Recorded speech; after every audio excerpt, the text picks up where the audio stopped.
"My poor boy helps Millionaire fix his car," when he asks the price. Richard Blackwell huffed in irritation as he glanced at his expensive wristwatch. His imported car had stalled in the middle of Interstate 95 on his way to Boston, and even his privileged connections didn't seem to help at that moment. He was on his way to the most important meeting of his career, and now this. The $1 million contract with Gulfstream Energy depended on his presence, and his competitors would be ready to take his place at the slightest sign of weakness. Richard tried once more to start the engine, but the car only made a strange noise and remained still.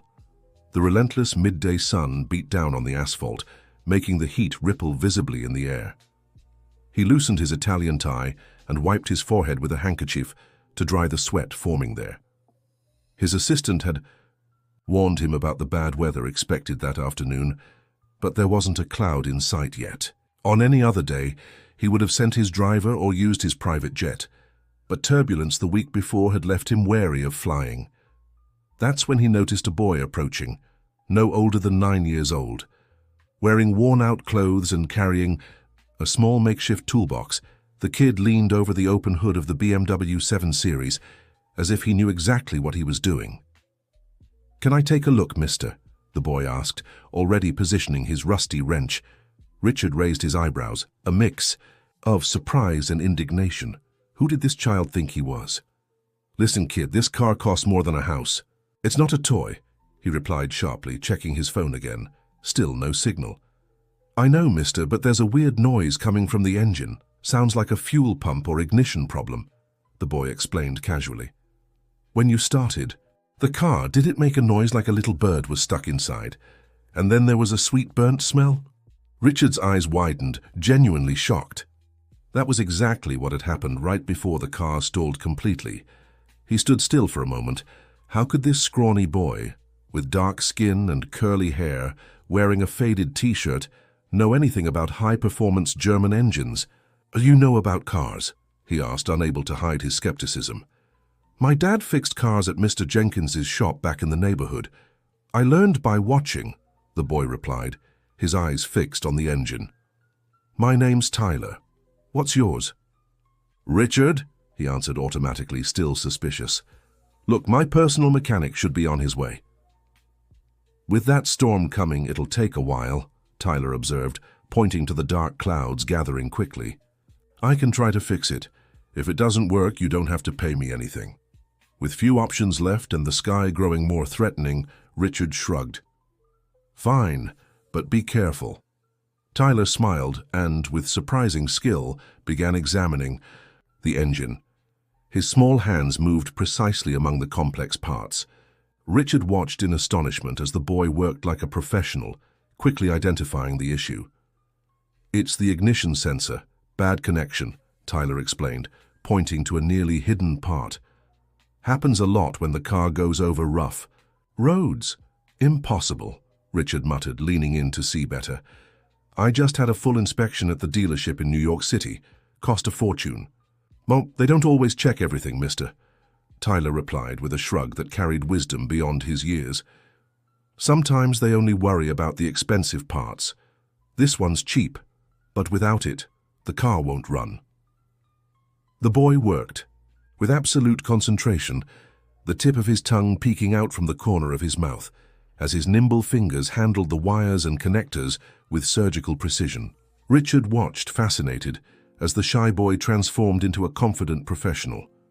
"There's a loose wire here, ma'am," murmured Tyler, as if speaking to the car itself. "Don't worry, I'll fix it right up." In less than 15 minutes, with precise movements and using only rudimentary tools, the boy had solved the problem. He even adjusted some additional connections, tightened loose screws, and checked the oil level before closing the hood. "All set, mister. You can try it now." Richard watched in disbelief as Tyler asked him to start the car. He turned the key with some skepticism, expecting the same frustrating noise. To his surprise, the engine roared to life instantly, sounding cleaner and more powerful than it had in weeks. "Unbelievable!" exclaimed Richard, genuinely impressed. "How much do I owe you, kid?" Tyler hesitated for a moment, wiping his grease-stained hands on his already dirty t-shirt. His eyes, which had just moments ago shown the confidence of an experienced mechanic, now revealed the vulnerability of a child again. "You don't have to pay me," he began, his voice quieter. "But could you give me a ride to the hospital in Boston? My grandma's been there for a month. I was trying to take the bus, but I missed it, and the next one doesn't come till tomorrow." Tyler swallowed hard before continuing. "It's her birthday today, you know. I made this little keychain for her," he said, pulling a small handmade object from his pocket, crafted from twisted wires and tiny colored metal pieces. "Mom couldn't come because she's working, but Grandma would be sad if no one showed up today." Richard felt something strange in his chest. For the first time in a long while, he didn't have a ready answer. This boy had just saved him hours of waiting and possibly his multi-million-dollar meeting, and all he asked for was a simple ride. "Of course, hop in," he replied, gesturing to the passenger seat. "But wipe your hands first. The seats are Italian. To leather." The boy smiled and carefully cleaned his hands with a rag from his toolbox before climbing into the luxurious car, visibly intimidated by the sophisticated interior. "Wow, I've never ridden in a car like this," he exclaimed, his eyes shining as he took in the digital dashboard. "It's a BMW 7 Series, imported straight from Germany," Richard explained, feeling a sudden pride at the boy's awe. As they drove down the interstate, Richard discreetly observed the boy.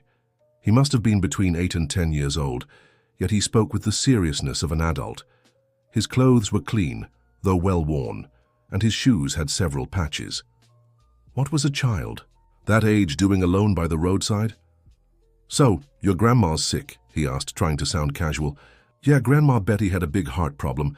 She lives with me and my mom over in Hope Gardens. Mom works as a housekeeper and couldn't take off today, so I came alone to visit Grandma." Richard frowned slightly. "How old are you, Tyler?" 9. "But Mom says I seem older because I talk like a grown-up." "And she lets you go around by yourself?" Tyler shrugged lightly. "We do what we gotta do, right? Mom can't lose her job." "It's just the three of us since my dad left. How are you gonna get to the hospital alone?" "I've done it before," the boy explained matter-of-factly. "I take the bus from the station to the terminal, then another to the hospital. I can read the route numbers. Teacher Sarah taught me how to use Google Maps on the school computer so I don't get lost." Richard shook his head, both impressed and troubled. In his world, Brandon wouldn't even cross the street without the chauffeur or the nanny. "What happened to your father, if you don't mind telling me?" Tyler's gaze drifted to the window for a few moments. "He was a mechanic at a big shop, the best one, everyone said. Then there was an accident at the shop. He hurt his back, couldn't work properly anymore. He started drinking a lot, would get angry over anything. One day we woke up and he was gone, just left a note saying he was going to Montana to work on the farms." "I'm so sorry," said Richard, genuinely moved. "Sometimes he calls." Tyler continued with forced casualness. "Promises he'll send money, that he'll come get us to live with him, but nothing ever happens. Mom says it's better this way, that we manage better without him. But I know she cries in secret. Sometimes." Richard swallowed hard. That boy's life was completely different from what he provided for his own son, Brandon, 12, who attended the best international school in New York City and never had to worry about money. "Where did you learn to fix cars so well?" Tyler's face lit up. "My dad was the best mechanic around. Before he left, he taught me a ton of stuff, and I kept learning from library books and watching videos when I can use the school computer." The conversation flowed surprisingly well during the trip. Richard discovered Tyler was an excellent student, especially in math and science, and dreamed of becoming a mechanical engineer. The boy spoke passionately about engines and cars, showing knowledge that even impressed Richard, who collected luxury cars. When they arrived at Boston General Hospital, Richard was shocked by the long wait and the poor conditions. He stayed with Tyler for nearly an hour before they got any news about Grandma Betty. "She's in room 304, but visiting hours are over," the receptionist said indifferently. "Please, ma'am," Tyler pleaded. "I came all this way to see my grandma, just for a little bit." The woman remained firm until Richard stepped in. "I'm Dr. Richard Blackwell," he said, using his CEO tone. "I need to personally check on patient Betty in room 304. The name Blackwell and his impeccable suit had an immediate effect. Within minutes, they were allowed upstairs. In the simple, shared room with 3 other patients, Grandma Betty looked small and frail in bed. The room smelled of hospital disinfectant and medicine. The peeling walls had a faded green tint, and the ceiling fan spun slowly, barely stirring the hot air. One patient groaned softly, while another watched a nearly muted TV show on a small wall-mounted screen. Despite the dreary setting, Grandma Betty's tired eyes lit up instantly when she saw her grandson. Her wrinkled face broke into a smile that seemed to take years off her. "My boy, how'd you get here today?" she asked weakly, her voice overflowing with love. She stretched her bony arms toward him, her gnarled fingers trembling slightly with emotion. "A friend gave me a ride, Grandma," Tyler replied, hugging her carefully. "His car broke down on the road, and I fixed it." Grandma Betty smiled at Richard, who stood awkwardly by the door. "Thank you for bringing my grandson, young man. This boy is a blessing, has golden hands, just like his father." Richard just nodded, unable to find the right words. The simplicity and warmth of that family stood in stark contrast to his own world of corporate meetings and cold negotiations. The visit was brief, but emotional. As they left, Richard noticed tears in Tyler's eyes that the boy tried to hide. "Is she going to be okay?" Richard asked, suddenly concerned. "The doctors said she needs surgery, but there's a long waiting list.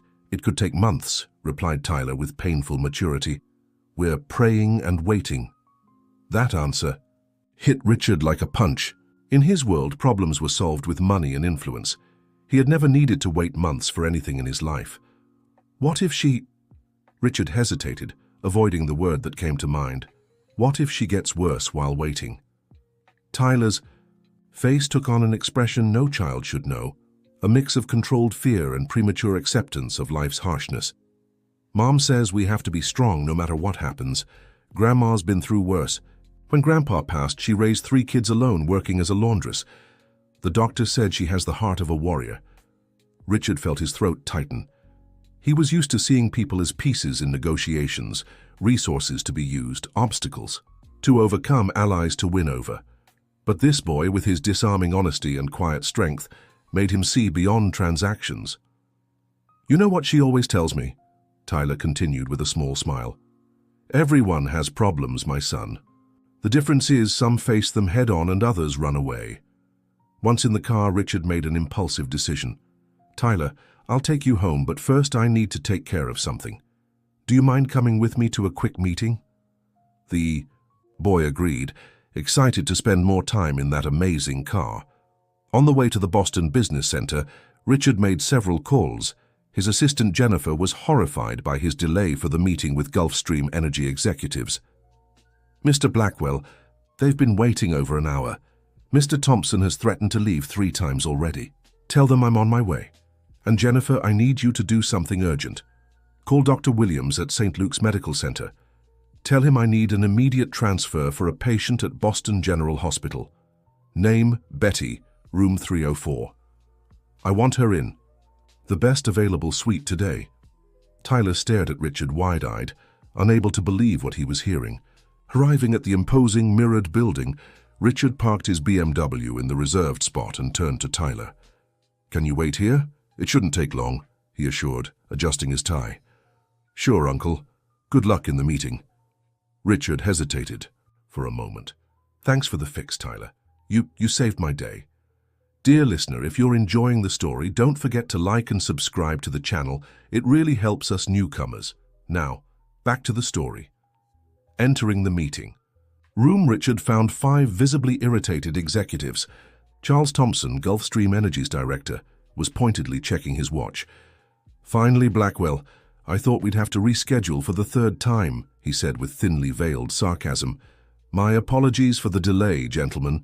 I had a hiccup on the road," Richard replied calmly, opening his document folder. "A hiccup?" Thompson scoffed. "I thought executives of your caliber didn't suffer from hiccups." Richard, who would normally counter with a sharp remark, surprised everyone with a genuine smile. "Even the best German cars break down, Thompson. Luckily, I found an excellent mechanic on the road."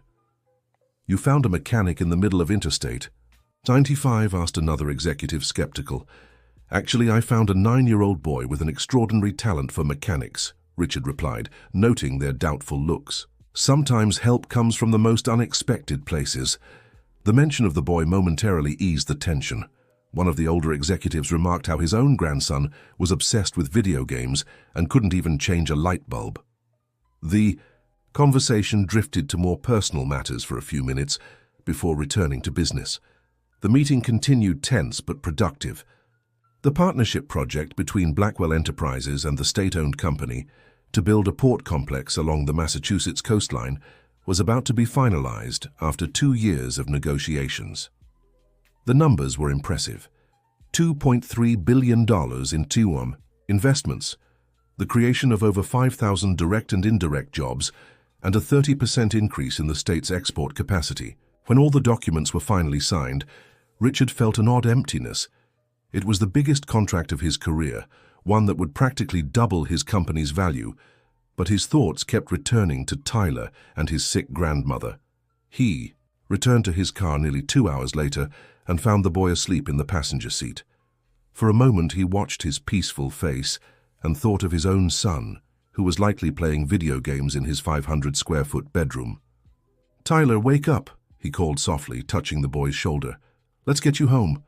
The boy woke up disoriented, rubbing his eyes. "Sorry, mister, I fell asleep." "It's okay." "Hey, I have news for you. Your grandma is being transferred to a private clinic right now. She'll have surgery tomorrow morning." Tyler blinked several times as if he didn't understand. "What, we can't afford a private clinic?" "I can," Richard replied simply. "It's the least I can do after your help. Without you, I would have missed the most important meeting of my life." The boy's eyes filled with tears, and he impulsively hugged Richard. "Thank you, mister. Thank you so much." That sincere embrace gave Richard a strange feeling. He couldn't remember the last time he'd received such a genuine hug, not even from his own son. On the way to Hope Gardens, on the outskirts of Boston, Richard felt as if he were entering another world. The narrow, poorly paved streets and the small clustered houses formed a scene completely different from the luxury gated communities where he lived.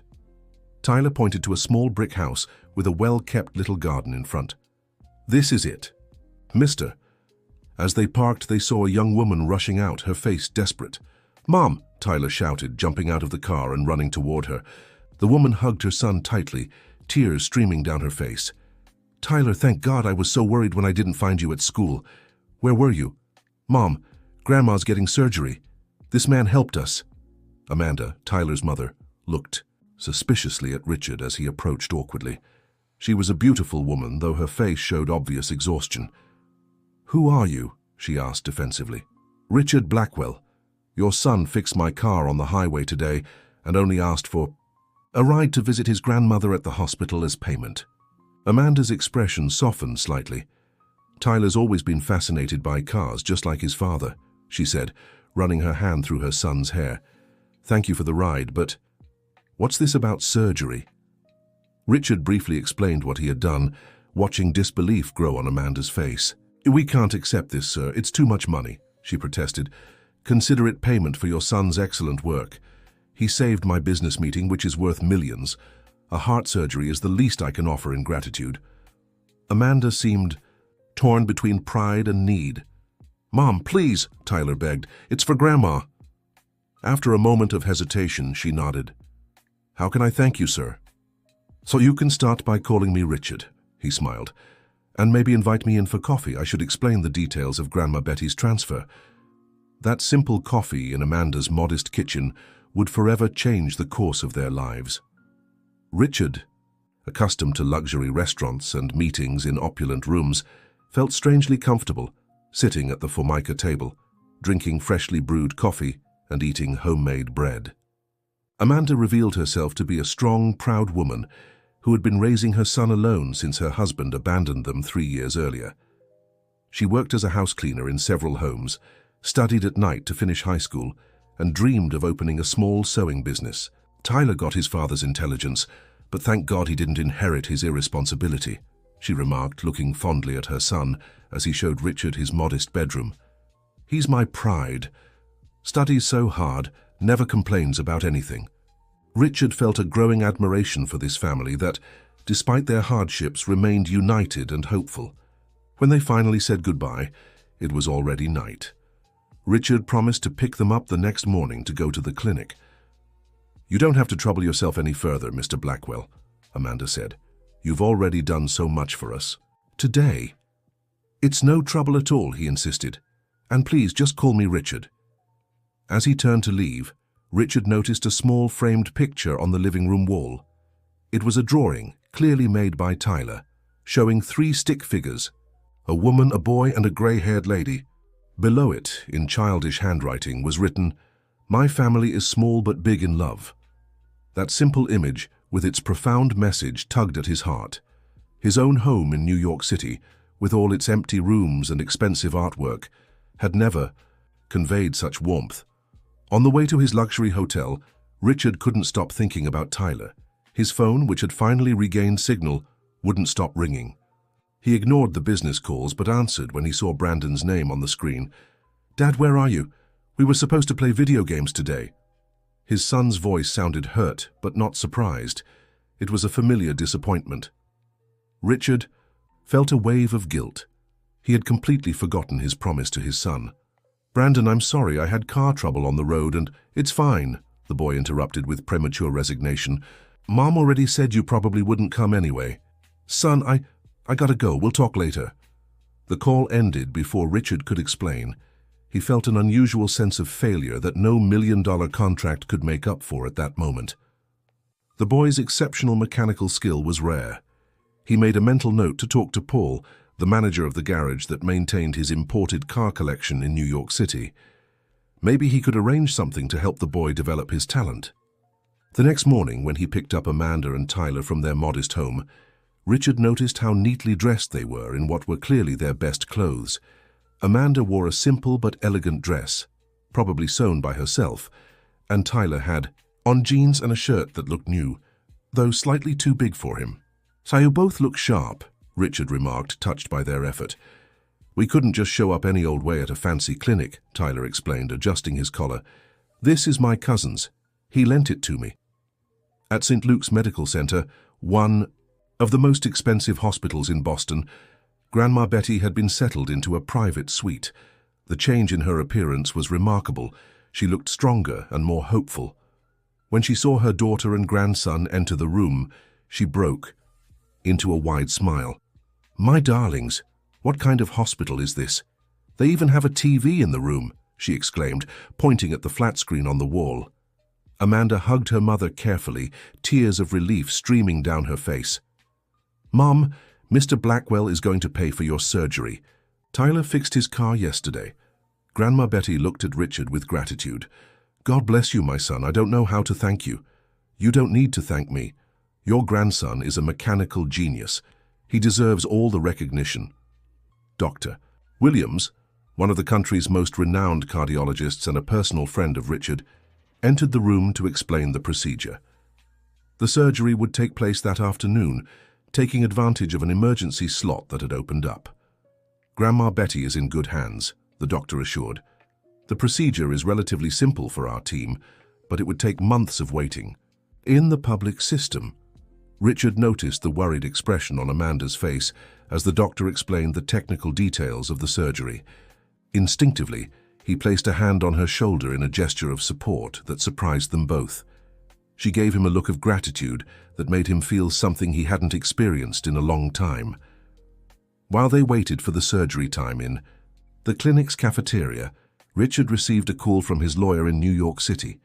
"Mr. Blackwell, we have a problem. Your ex-wife is contesting the shared custody of Brandon. She claims you're always absent and prioritize business over your son." Richard felt as if he'd been punched in the gut. Victoria, his ex-wife, always used their son as a weapon in legal disputes. "When's the hearing?" he asked, trying to keep his voice steady. "Tomorrow at 10 a.m. she got an emergency hearing, arguing that you traveled without notice during your custody period." Richard closed his eyes for a moment. It was true. This weekend was his time with Brandon, but the meeting in Boston had made him cancel plans with his son yet again. "I'll be there," he replied curtly before hanging up. Amanda noticed his change in mood. "Is something wrong?" Richard hesitated, but something in her genuinely concerned expression made him open up. "Trouble with my son's custody. I've been divorced for 2 years and I have a 12-year-old boy. My ex-wife is trying to take away my shared custody." "I'm sorry," Amanda said sincerely. "It's hard when parents separate. I see it with Tyler." Richard looked at the boy, who was entertained watching the cars in the parking lot through the cafeteria window. "Does he miss his father a lot?" "At first, yes. Now—" She hesitated. Robert wasn't a reliable man. He loved drinking, more than his family. When he left, he went to Montana with a woman he met at a bar. He never sent a single penny or called his son again. The story made Richard reflect on his own situation. He loved Brandon deeply, but his life as a busy executive left little time for his son. How many weekends had he cancelled because of urgent meetings? How many soccer games and school performances had he missed? Grandma Betty's surgery lasted 4 hours. During that time, Richard stayed at the clinic with Amanda and Tyler, cancelling all his meetings for the day. His assistant was horrified, but Richard felt he needed to be there.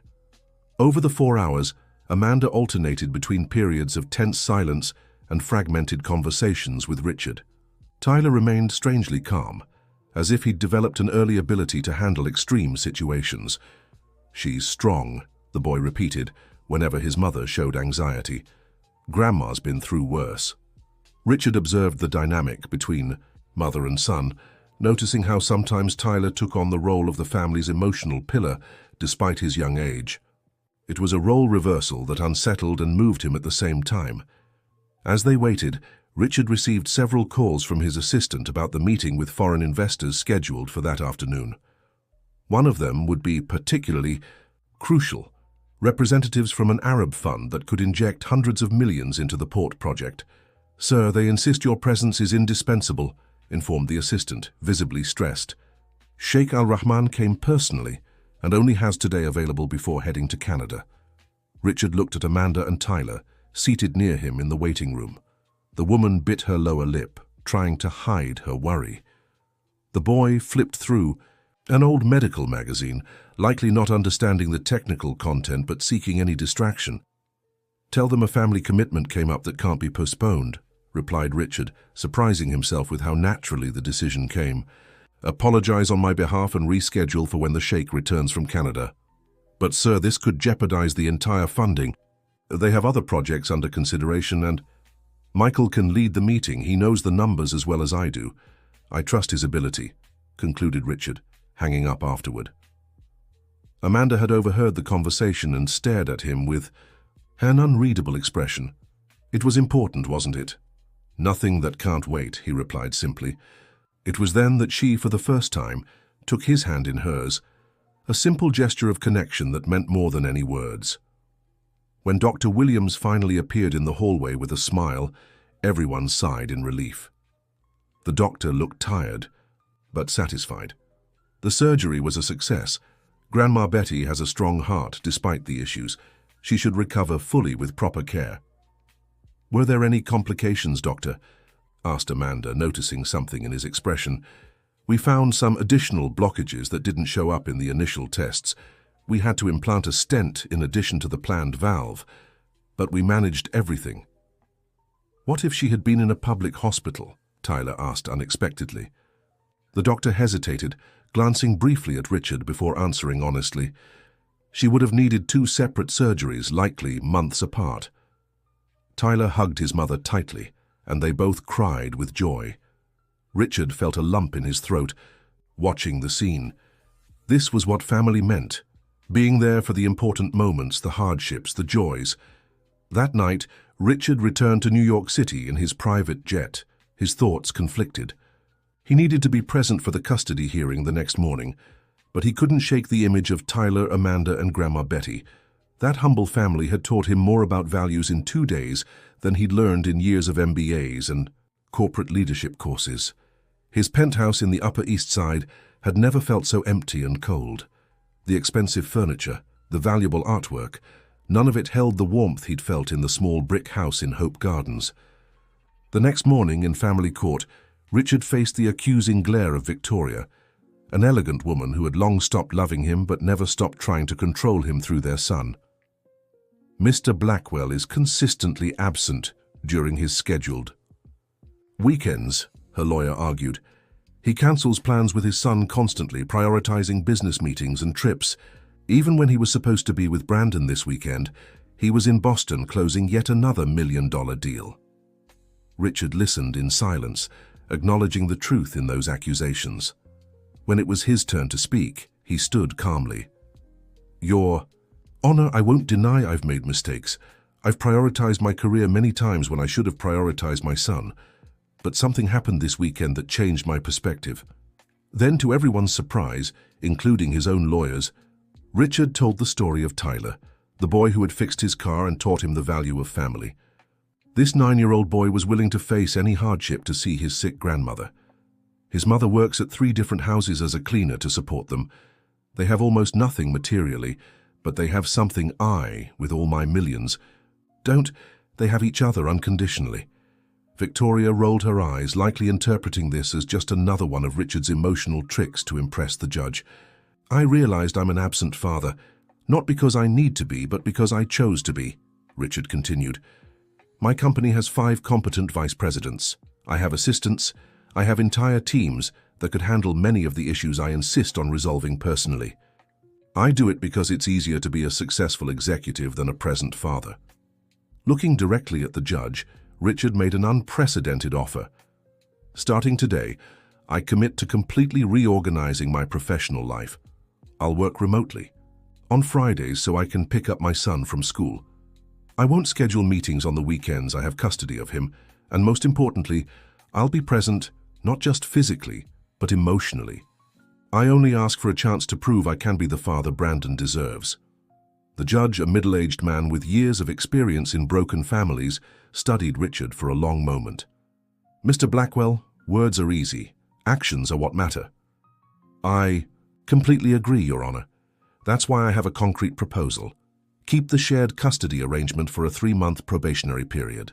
During that time, I commit to documenting every moment with my son, every school event I attend, every promise I keep. If at the end of this period you judge that I haven't kept my word, I'll accept the decision to reduce my time with Brandon." The proposal surprised everyone.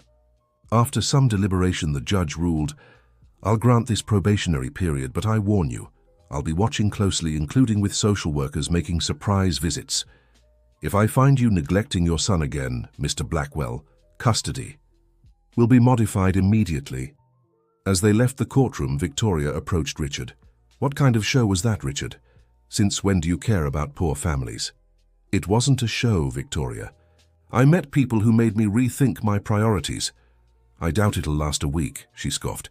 "Soon enough you'll be cancelling plans with Brandon for some urgent meeting." Richard just smiled. "This time is different, you'll see." And it truly was. In the following weeks, Richard made radical changes to his life. He delegated responsibilities he had once insisted on controlling, set strict meeting hours only during regular business days, and implemented remote work on Fridays. His first move was to visit Brandon's school, talking to teachers and getting to know his son's routine better. The boy, initially suspicious of his father's sudden change in behavior, gradually began to open up. "Why are you different, Dad?" Brandon asked one Saturday as they built a model airplane together. "Let's just say I met a boy who taught me a lesson," Richard replied, telling him Tyler's story. Brandon listened, fascinated. "He fixed your BMW, all by himself? That's so cool. Can we meet him?" The question caught Richard off guard. He had stayed in touch with Amanda, calling regularly to check on Grandma Betty, who was recovering well. Something about that family drew him in, an authenticity missing from his social circle. "You know what? That's a great idea. Let's invite them over for lunch next weekend." Dear listener, if you're enjoying the story, please take a moment to like and especially subscribe to the channel. It helps us a lot as we're just starting out. Now, continuing, the invitation was made and accepted with some hesitation on Amanda's part.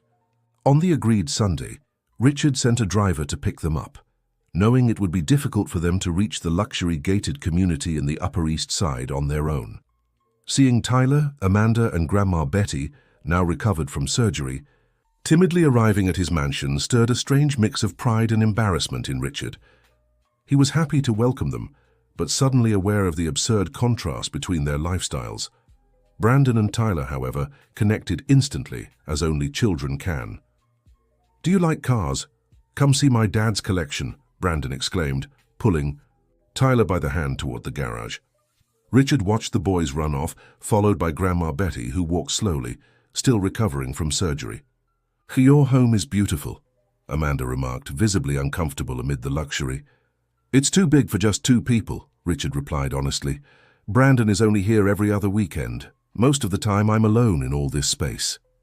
"That must be lonely," she observed perceptively. Their eyes met, and Richard felt that strange connection again. There was something about Amanda that intrigued him, perhaps her strength, her dignity, her devotion to family. Lunch was surprisingly pleasant. Grandma Betty charmed everyone with stories of her youth on a farm in rural Montana. Brandon was fascinated by Tyler, who enthusiastically explained how different types of engines worked. "Dad, Tyler knows more about cars than old Paul at the repair shop," Brandon exclaimed, impressed. After dessert, while the boys explored the garden and Grandma Betty rested on the porch, Richard finally had the chance to speak privately with Amanda. "How's your mother's recovery going?" "Very well.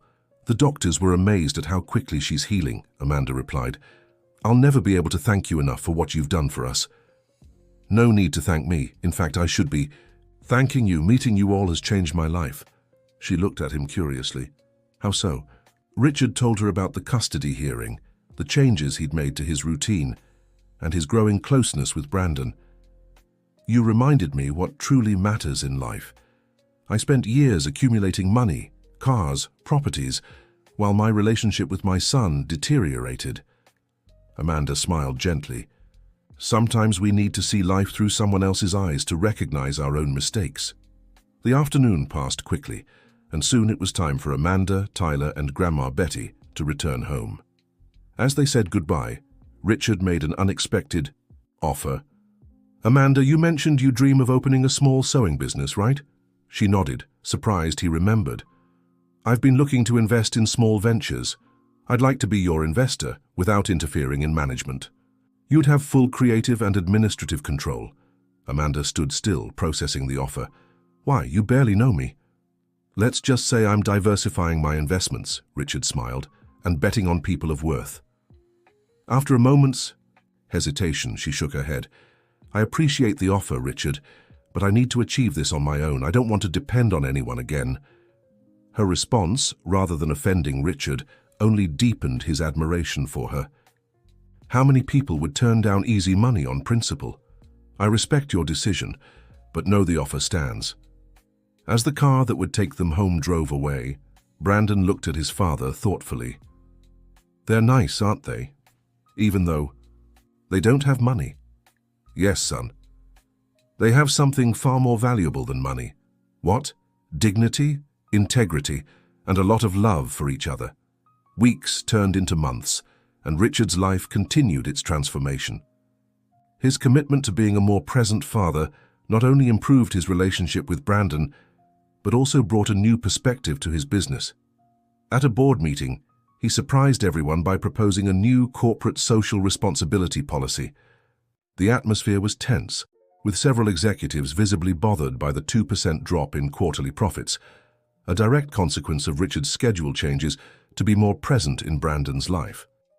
"Gentlemen, before we discuss the financial report, I'd like to propose something new," Richard began, ignoring the skeptical glances around the table. Michael, the CFO, let out an audible sigh. He had always been the most resistant to Richard's recent shifts in priorities. "Richard, with all due respect, but with profits down, maybe now isn't the time for experiments." "I agree we need to be prudent," Richard replied calmly. "But what I'm proposing isn't an experiment. It's a strategic investment in the company's future." With a gesture, he brought up a meticulously prepared presentation on the screen. "Our company has always focused on profits and expansion, and that won't change. But I want to implement a technical training program for underprivileged youth." The expressions around the table ranged from skepticism to cautious curiosity. Richard advanced to the next slide, showing alarming statistics about the shortage of skilled technical labor in the US. Most of our operations struggle with a lack of technicians and specialists. At the same time, there are thousands of talented young people with no access to proper training. The Blackwell Institute won't just be philanthropy, it will be a sustainable source of talent for our company and the market. The directors exchanged doubtful looks. Richard, we understand your newfound enthusiasm for social causes, commented Michael, his longtime friend and CFO. But what's the return on this investment? Talent, skilled labor, loyalty, Richard answered promptly. There are extremely talented young people in communities who'd never get quality training otherwise. We're missing out on potential top employees just because they were born in the wrong place. The proposal was approved, though with reservations, and the Blackwell Technical Training Institute began taking shape. Not coincidentally, the first location would be built near Hope Gardens in Boston. Richard invited Tyler to be one of the first students in the program, which offered scholarships and training in mechanics, electronics, and programming. The boy was thrilled by the opportunity. Meanwhile, Richard and Amanda's relationship slowly deepened. He traveled regularly to Boston for business and always made time to visit them. What started as mutual gratitude turned into friendship and, gradually, something more. During one visit, Richard noticed Amanda seemed particularly tired. "Everything all right?" he asked, concerned. She hesitated before answering. "I lost one of my jobs. The family I worked for on Mondays moved abroad." Richard felt the immediate urge to offer money but knew she'd refuse. "You know, the Institute is hiring an administrative coordinator," he remarked casually. "Someone organized, responsible, who communicates well with young people and their families. I thought of you." Amanda raised her eyebrows. "Are you offering me a job?" "I'm mentioning a position that would be perfect for you," he corrected. "The pay is good, there are benefits, and you'd be close to Tyler while he studies there. Besides, she would only work during business hours, which would give her time to study at night and work on her sewing project." This time, Amanda didn't refuse right away. The offer made sense and didn't feel like charity. "I'll think about it," she replied cautiously. That same week, Richard faced a crisis at his company. One of his top executives had been caught in a bribery scheme involving government contracts. The scandal threatened to tarnish the reputation of Blackwell Enterprises. During the media storm that followed, Richard surprised everyone with his transparency. Instead of trying to cover it up, he called a press conference, publicly fired. The executive involved returned the money from the questionable contracts and invited independent auditors to investigate all company operations. "The Richard from 6 months ago would have tried to sweep it under the rug," Michael remarked, impressed by his friend's new stance. "What happened to you?" Richard thought of Tyler, Amanda, and Grandma Betty. He thought of Brandon and the trust his son now placed in him. "I've learned that integrity isn't negotiable. Not in business, not in personal life." The crisis eventually passed, and Richard's ethical stance ended up strengthening the company's image. The institute was inaugurated with great media coverage in the local press, and Amanda accepted the role of administrative coordinator, proving to be extremely competent in the position. One Sunday afternoon, nearly a year after their encounter on the road, Richard, Brandon, Amanda, Tyler, and Grandma Betty had a picnic at Boston Common in Boston. It was a sunny day, and the kids played ball while the adults chatted under the shade of a tree. "Richard, I need to tell you something," Amanda said after a moment of thoughtful silence. "I've received a job offer in New York City. A sustainable fashion company saw my designs and wants to hire me as an assistant designer." Richard felt a tightness in his chest. The idea of Amanda moving to New York was both exciting and frightening. "That's wonderful," he replied sincerely. "You deserve this opportunity." "I'm torn," she confessed. "It's a dream, but it means taking Tyler out of school, away from his friends, and my mum." "I'd be fine, sweetheart," Grandma Betty interrupted, clearly already aware of the situation. "You need to follow your path." Richard took a deep breath before asking the question that had been weighing on his mind for months. What if you all came to New York City? I have a house that's too big for just 2 people. Grandma, Betty could continue her treatment with Dr. Williams, who has a clinic there. Tyler could go to school with Brandon, and you could pursue your dream. Amanda looked at him surprised. Are you inviting us to live with you? I'm proposing a practical solution, he replied, suddenly nervous. But I'm also saying that, well, I'd really like to have you all close. Their eyes met, and the silence that followed was filled with unspoken possibilities.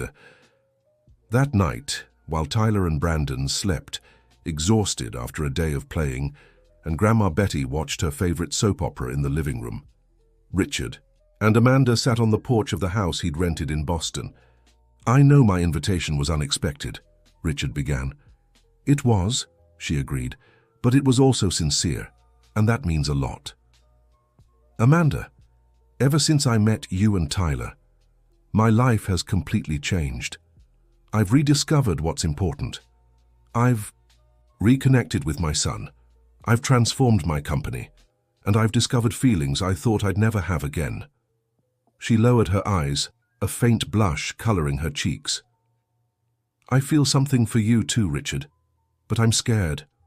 Our lives are so different. Our worlds rarely overlap. Maybe that's exactly why we need each other, he replied, taking her hands in his. You teach me to value what truly matters. I can offer opportunities that you deserve. I don't want you to think I'm interested in your money, she said firmly. Richard smiled. That's exactly one of the reasons I fell for you. Your integrity, your strength, your independence. The word fell hung between them, finally spoken. It's too soon, warned Amanda. We need to take it slow. I agree, no rush, Richard assured. But I want you to know I'm serious about you all moving to New York City. You don't have to live with me if you don't want to. I can help find a place nearby. What matters is that we can build something together, whatever it may be. 3 months later, Amanda, Tyler, and Grandma Betty moved to New York City. Not to Richard's mansion, as he had initially offered, but to a comfortable apartment in the same neighborhood, paid for by Amanda's salary from her new job as an assistant stylist. The relationship between Richard and Amanda grew slowly, built on a solid foundation of mutual respect and shared values. The adjustment wasn't easy. There were moments of insecurity, especially for Amanda, who feared being seen as a gold digger by Richard's friends, and moments of cultural friction when their different backgrounds showed in small habits and worldviews. One night they had their first serious argument when Richard unconsciously tried to solve a problem in Amanda's building by offering money to the superintendent, while she preferred to follow official channels and attend the condo meeting.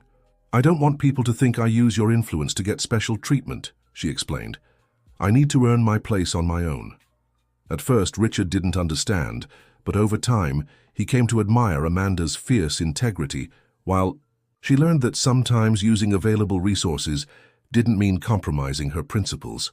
Brandon and Tyler became inseparable, attending the same school and sharing an interest in mechanics, which the younger one had inspired in the older. The transition wasn't without challenges. Brandon, used to being the center of attention, initially resented the time his father spent with Tyler. There were fights, slammed doors, and even an attempt by Brandon to prove Tyler had stolen his collector's watch, which was later found under his own bed. A turning point came when Brandon, proud of his imported bike, mocked Tyler's patched-up bicycle in front of school friends. That same day, the chain on the expensive bike broke, leaving Brandon stranded. It was Tyler who, without resentment, fixed his adoptive brother's bike using makeshift techniques he'd learned at the neighborhood repair shop. Why are you helping me after what I said? Brandon asked, confused. Tyler shrugged as he adjusted the chain with precision. Because it's what I know how to do. Fix broken things. The Blackwell Institute expanded to 3 locations in different cities, offering opportunities to hundreds of talented young people from underprivileged communities. Richard dedicated at least 1 day a week to visiting the institutes and personally tracking the students' progress. One Sunday afternoon, nearly 2 years after their encounter on the road, the whole family gathered for a barbecue at Richard's house. Victoria, his ex-wife, surprisingly, was also there with her new husband. The old tensions had been replaced by a cordial relationship, especially after she witnessed Richard's genuine transformation as a father. As he watched everyone interacting harmoniously, Brandon and Tyler helping at the grill, Grandma Betty teaching recipes to the housekeeper, Amanda chatting animatedly with Victoria about fashion, Richard felt deep gratitude. In a quiet moment, Tyler approached him with a small box in his hands. "Uncle Richard, I wanted to give you this. I made it in the workshop at the Institute." Inside the box was a perfect miniature replica of a BMW 7 Series, identical to the one that had broken down on that road in Massachusetts. Every detail had been meticulously recreated in metal. "This is amazing, Tyler," exclaimed Richard, genuinely impressed. "You have an extraordinary talent." "It has something special," the boy said with a mysterious smile. "Look underneath." Richard turned the miniature over and saw a small wrench soldered to the base along with an inscription. "Some things break so others can be fixed." With tears in his eyes, Richard hugged the boy. "You fixed much more than a car that day, you know." That night, after everyone had left and the children were asleep, Tyler often stayed at Richard's house to play with Brandon. Richard found Amanda on the porch gazing at the city lights. "What are you thinking about?" he asked, joining her. "How life takes unexpected turns," she replied, smiling. 2 years ago, I was cleaning houses for wealthy people. Today, I'm designing clothes for them. And doing it brilliantly," Richard added, proud of Amanda's growing success in the fashion business. The silence that followed was comfortable, intimate. After a few minutes, Richard pulled a small box from his pocket. "I know we agreed to take things slow and that you value your independence. I deeply respect that," he began, nervous as a teenager. "But I also know I want to spend the rest of my life with you, in whatever way you prefer." He opened the box, revealing a simple yet elegant ring. "This isn't a traditional marriage proposal. It's an invitation to keep building together what we've started at whatever pace feels right for you." Amanda looked at the ring, then at Richard, her eyes shining with emotion.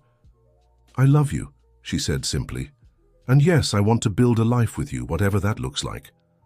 When they kissed under the starry New York City sky, Richard reflected on the extraordinary journey he'd taken since that afternoon on the Massachusetts highway. A boy with a rusty wrench hadn't just fixed his car, he'd fixed his life. 6 months later, in an intimate ceremony for family and close friends, Richard and Amanda made their union official. Brandon and Tyler, now legally brothers, proudly served as junior groomsmen. Grandma Betty, radiant with health, couldn't hold back her tears of joy. During the reception, Richard gave a speech that moved everyone. "Exactly 2.5 years ago, my car broke down on a deserted road. At the time, I thought it was the worst possible moment. I had an important meeting, a $1 million contract on the line, and I was completely helpless. Now I know it was the best moment of my life." Looking at Tyler, he continued, "A boy appeared with an improvised toolbox and offered to help. When I asked the price for his service, he only asked for a ride to visit his grandmother in the hospital. At that moment, I didn't realize I was receiving far more than I was giving."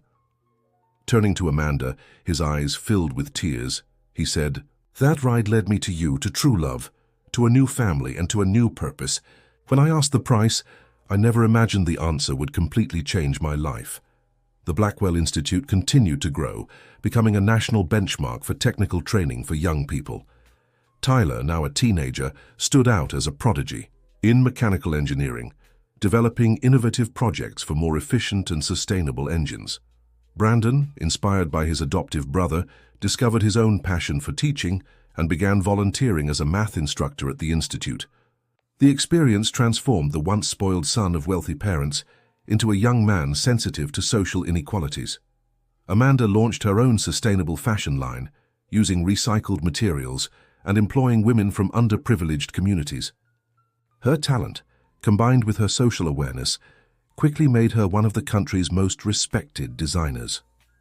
Richard, though still running his company, had completely redefined his priorities. His new corporate motto, "People over profits," was reflected in progressive employee benefits and social responsibility projects. One Sunday morning, 5 years after the encounter on the highway, the family gathered for a special breakfast. It was Tyler's birthday. He was turning 14. "I have a special gift for you," Richard announced, handing him an envelope. Inside were documents for a patent registered in Tyler's name, for an automotive diagnostic system he had developed in the Blackwell Institute's lab. "This is mine, for real?" the teenager asked, stunned. "All yours," Richard confirmed. "Several automakers have already shown interest. Your invention could revolutionize vehicle maintenance." Tyler hugged his stepfather tightly, speechless with gratitude. "But there's one more thing," Richard continued, leading everyone to the garage. There, covered by a tarp, was an old car, visibly in rough shape. "It's a 1975 Ford Mustang," Richard explained, pulling off the tarp. "I found it in a junkyard. I thought we could restore it together, you, me, and Brandon. A family project." Tyler's eyes sparkled with excitement at the challenge. "It's gonna be awesome." At that moment, watching his kids eagerly inspecting the old car, with Amanda by his side and Grandma Betty smiling from the garage door, Richard felt a deep, quiet happiness. "When that boy showed up on the highway with a wrench, I thought he was just going to fix my car," he remarked, hugging Amanda. "I never imagined he'd fix my soul." Amanda smiled, resting her head on his shoulder. "Funny how life works, isn't it? Sometimes we need to break before we can be fixed."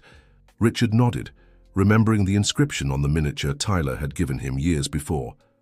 "Some things break, so others can be fixed." That broken-down car on the deserted highway had only been the start of a much deeper journey of repair. One that had mended not just a vehicle, but hearts, relationships, and entire lives. "So what's the repair cost, Tyler?" Richard joked, recalling the question that had changed everything. The teenager grinned, exchanging a knowing look with his mother before answering, "The price has already been paid, Dad, with interest and inflation." And in that sunlit garage surrounded by the family fate had given him through an unlikely encounter, Richard knew some things in life simply had no price. The end, dear listener. Sometimes destiny places angels in disguise along our path.